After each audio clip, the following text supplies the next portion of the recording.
So for manuel pa yaman mantel start no ne fo tato whenua il tato pokalame ia o tala o mena tutupu i Samoa alamaya o se whapoponga fole nei. Mai le whanotanga le pale mene ele i alo. Ia le saunanga le taita ia le tunua ia fo ele li pale mia le sunga la ule le mali atole o te apala tai vau po se smith. Ina wala ngā le tūlanga wha le tono po le utu i titia o talawai ma whala au i le whala mai tele ma totua sau no le fionga i le li pale mia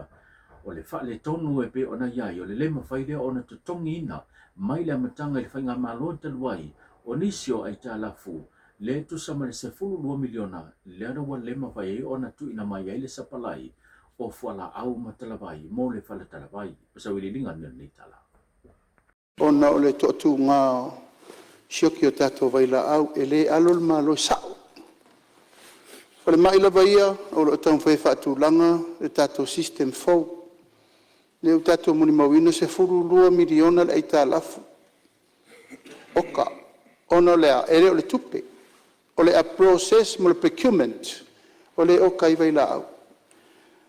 Aina wa malanga le minista WHO telephone au tau ver mtangal venga no bala aurola i mtangal venga mai pola tonu al mele tup no bala au ai fo i male au fai fale tala vai mai samo e mai se so ni mai pola al mele tup o le tala no to ai e sioki fale mai il malo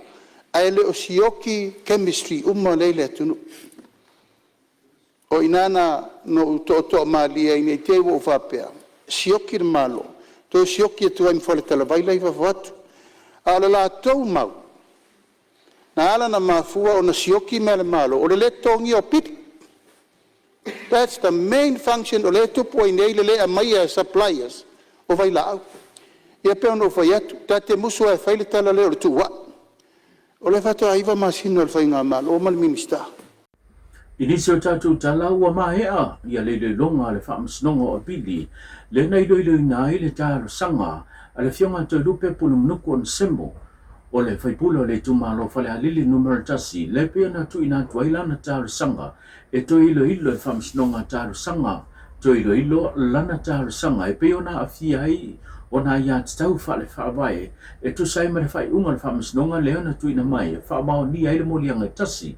o le whaongaina leo se leni po whainga whaalantua ma le whaamoemoe whaatosina i se tangata parota. O lea la ua whaatulanga o se lua vai aso lumana i o la tu ina mai ai le whai unga le whaamsnonga.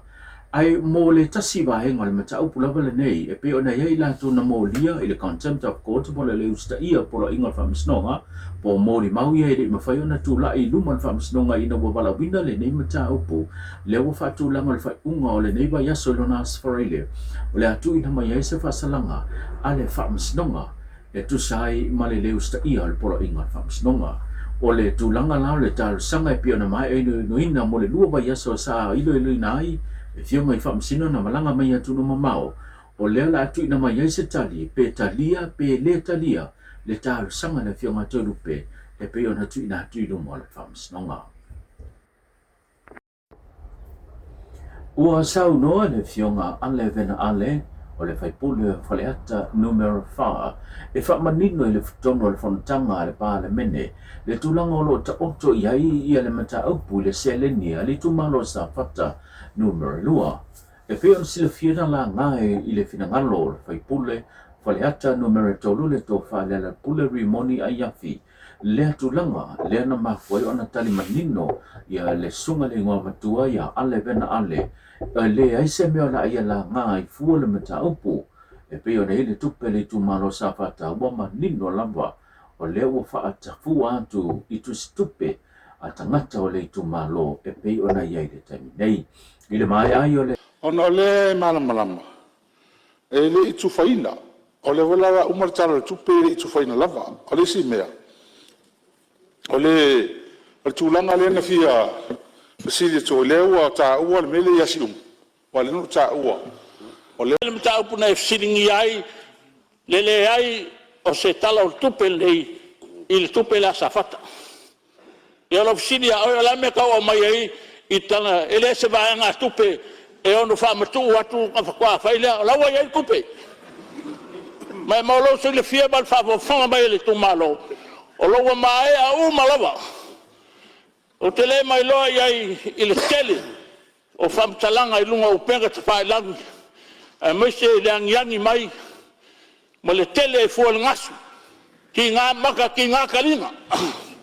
i tua ina al malo fe mai wale se kupe o whanga ser tupe o le iai kupe walo whanga solon teimi nei le whamatu i nātou tupe e se fulu afe mo le tupu la whai o safata o loa ngā waa i le whamanuanga lea mai le teimi nei o loa maka whaalu kongo lako pēka akau ia se leni mo le tuftufuina safata mo le tali atu nai winga ta opule a safata ele lo para men ko pisa e fuor kupe safaka ele ko fe au ia kupe safaka ia ia safaka ia le fionga le di fai pule le o fa ma va ngai ia le fela fina pa lo tele tito pa kasi ai ma le tu malo safata o makwa ka o ko lang tong fo fanga o mal va mal malo il kupe la wala ni ka pisa ia te le o ma fai ia te le tato pisa le so no le malama a tau ni tangata siri na pisa le tupela sa fata runga Facebook o le alam fonto e o lo pule na fai o le se kupe o fa nga se ser fas le kupe e na sa no le fionga le minister o nei le so o la ba to el tupe to no bank account a ba se nga fo le te fono ya fui mana le va nga ma la sala no e tau fa so si la to tupe nei vai fa pene mal spotlight le va in New Zealand o la tato me fa tupe nei pe sa on fa so tupe na a bela va no ya safata e matua ilo lei ia sao tangata tonu e alu ia tupe e la fai a fai e sala le umi o au le minister of foreign affairs le o mana ma fono va basa manaya yo aso volengo walo ke ka oko o veli faskoi o le me pito siri na matano o vale o va basa o el matai sa mo ye sila lo tono this is just the beginning e suru miliona le na matu first payment installment payment ala fatore no le sa no le pionga le minister e fito tonu em tau puia e fatore no fa miliona si umulato ia ala wa mai ale anga iluma malia sui malu ta fa na un foreign affairs man malo New Zealand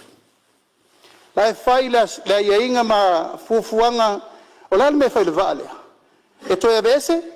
pe tu o fa manuanga le fa solo tala noanga i le va malo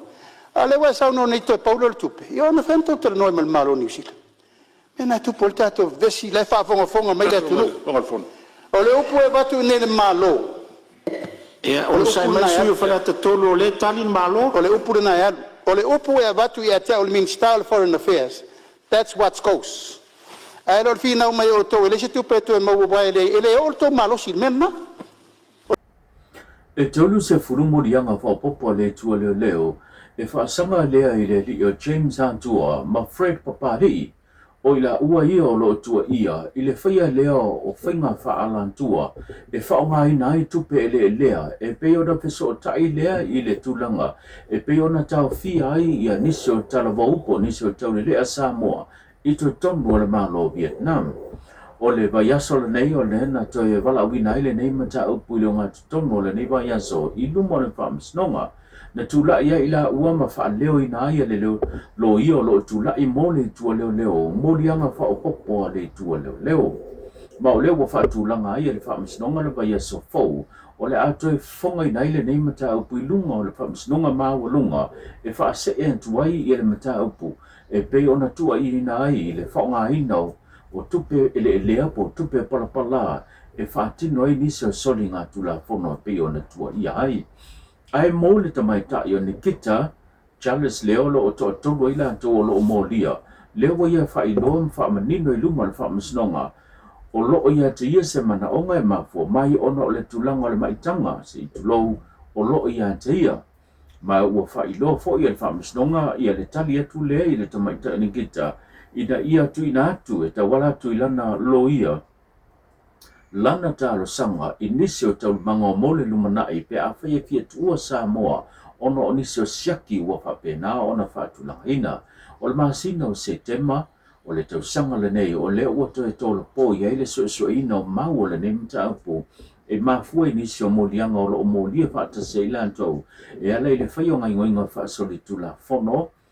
o le tuina to whamatalanga se, ma le whawhawino whamatalanga e ta ina se, haile whaatinonga o ngā benga le mutanga benga o le leo. E peo le sila fio ila tau nei e to tolo, leo lo o tau fia i le teime nei, ia le lio Fred Papali i whapea fo i le lio James Hantua, se i vanga na ina kita Charles, leo lo ta tala i tua i ia inga, e peo da masan ia i le tūlanga le whamsnonga. O lo tua ia i la tau le ia i le lato sotanga i le mata upu e peo na malanga antuai, ia le lio Steve ma le lio Joseph, anga i sa moa ma uia antuai, le malanga tu Vietnam, le peo na tau fia tono Vietnam, e mafua i le whatinonga le solinga tula pono, le ana whano ai le olo se tasweo li Samoa, e suafa ia Lorenzo le malu, lea e pteita ia le kengi po le vahenga o whaingoina, po le coconut cacao i te tono au se talia. Tau runga tatu tala e peo na tatu mafuta le nei aso, ia, whaptai le whapong mai, whaptai po le mai mo mai, manuia tele nei aso.